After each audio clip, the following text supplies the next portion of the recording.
ಚಳ್ಳಕೆರೆಯಲ್ಲಿ ರಾಷ್ಟ್ರೀಯ ಹಬ್ಬಗಳ ಆಚರಣೆ ಸಮಿತಿ ವತಿಯಿಂದ 70ನೇ ಕನ್ನಡ ರಾಜ್ಯೋತ್ಸವ ಸಮಾರಂಭ ಬಿಸಿನೀರು ಮುದ್ದಪ್ಪ ಪ್ರೌಢಶಾಲೆ ಆವರಣದಲ್ಲಿ ಹಮ್ಮಿಕೊಳ್ಳಲಾಯಿತು. ಧ್ವಜಾರೋಹಣವನ್ನು ತಹಶೀಲ್ದಾರ್ ರೆಹಂ ಬಾಷಾ ನೆರವೇರಿಸಿದರು. ಶಾಸಕರಾದ ಟಿ ರಘುಮೂರ್ತಿಯವರ ಅಧ್ಯಕ್ಷತೆಯಲ್ಲಿ 70ನೇ ಕನ್ನಡ ರಾಜ್ಯೋತ್ಸವ ಬಹಳ ಅದ್ದೂರಿಯಾಗಿ ಆಚರಿಸಲಾಯಿತು. ವಿವಿಧ ಶಾಲಾ ಮಕ್ಕಳ ನೃತ್ಯ ಗಮನ ಸೆಳೆದವು. ಕನ್ನಡ ನಾಡಿನ ಹಿರಿಮೆಯನ್ನು ಒತ್ತು ತರುವಲ್ಲಿ ವಿದ್ಯಾರ್ಥಿಗಳು ವಿದ್ಯಾರ್ಥಿನಿಯರು ನಾಡಿನ ವೈಭವ ಸಾರುವಂಥ ಗೀತೆಗಳ ಮೂಲಕ ಮನಮುಟ್ಟುವಂತೆ ನೃತ್ಯ ಮಾಡುವಲ್ಲಿ ಹಾಗೂ ವೇಷಭೂಷಣಗಳೊಂದಿಗೆ ಕನ್ನಡದ ಹಿರಿಮೆಗೆ ಸಾಕ್ಷಿಯಾದರು. 70ನೇ ಕನ್ನಡ ರಾಜ್ಯೋತ್ಸವದ ಅಧ್ಯಕ್ಷತೆ ವಹಿಸಿ ಶಾಸಕರಾದ ಟಿ ರಘುಮೂರ್ತಿ ಮಾತನಾಡಿ, ಕರ್ನಾಟಕದ ಏಕೀಕರಣಕ್ಕಾಗಿ ಹಾಗೂ ಕರ್ನಾಟಕ ರಾಜ್ಯ ಸ್ಥಾಪನೆಗೆ ಮೈಸೂರು ಅರಸರ ಪಾತ್ರ ಪ್ರಮುಖವಾಗಿತ್ತು.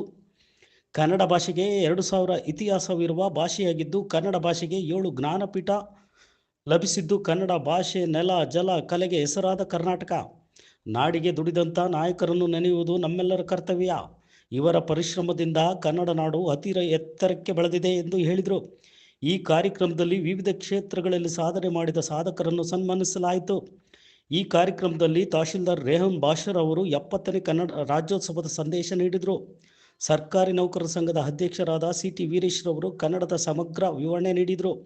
ಸಮಾರಂಭದಲ್ಲಿ ಕಾರ್ಯನಿರ್ವಾಹಕ ಅಧಿಕಾರಿ ಎಚ್. ಶಶಿಧರ್, ಶಿಕ್ಷಣಾಧಿಕಾರಿ ಕೆ.ಎಸ್. ಸುರೇಶ್, ಪೊಲೀಸ್ ಉಪಾಧೀಕ್ಷಕರಾದ ಸತ್ಯನಾರಾಯಣ ರಾವ್, ಪೌರಾಯುಕ್ತ ಜಗ್ಗಾರೆಡ್ಡಿ, ನಗರಸಭಾ ಅಧ್ಯಕ್ಷರಾದ ಶ್ರೀಮತಿ ಶಿಲ್ಪಾ ಮುರಳೀಧರ್, ಉಪಾಧ್ಯಕ್ಷರಾದ ಶ್ರೀಮತಿ ಕವಿತಾ ವೀರೇಶ್, ಸ್ಥಾಯಿ ಸಮಿತಿ ಅಧ್ಯಕ್ಷರಾದ ಟಿ. ಮಲ್ಲಿಕಾರ್ಜುನ್, ಬ್ಲಾಕ್ ಕಾಂಗ್ರೆಸ್ ಅಧ್ಯಕ್ಷರಾದ ಕೆ. ವೀರಭದ್ರಯ್ಯ, ಗ್ಯಾರಂಟಿ ಸಮಿತಿ ಅಧ್ಯಕ್ಷರಾದ ಗದ್ಗೆ ತಿಪ್ಪೇಸ್ವಾಮಿ, ನಗರಸಭೆ ಸದಸ್ಯರು ಹಾಗೂ ನಾಮಿನಿ ಸದಸ್ಯರು, ಅಧಿಕಾರಿಗಳು, ಶಿಕ್ಷಕರು, ಶಿಕ್ಷಕಿಯರು, ಸಾರ್ವಜನಿಕರು ಈ ಒಂದು ಕಾರ್ಯಕ್ರಮದಲ್ಲಿ ಭಾಗಿಯಾಗಿದ್ದರು.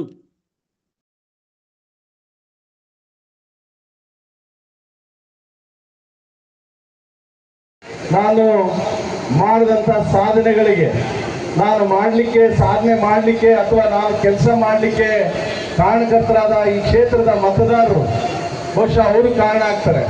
ಬಹುಶಃ ನಾವು ಸಾಧನೆ ಮಾಡಬೇಕು, ಮುಂದೆ ನಾನು ಆ ಒಂದು ಜನಪ್ರತಿನಿಧಿಯಾಗಿ ಎಲ್ಲ ಹಂತದ ಜನಪ್ರತಿನಿಧಿಗಳು ಮೊದಲೇ ಆಶ್ವಾಸನೆ ಕೊಡ್ತೀವಿ, ಕೊಟ್ಟ ನಂತರ ಅದನ್ನ ಸಾಧನೆ ಮಾಡಲಿಕ್ಕೆ ಅವಕಾಶವನ್ನು ಕೊಡಬೇಕಾಗ್ತದೆ ಮತದಾರರು.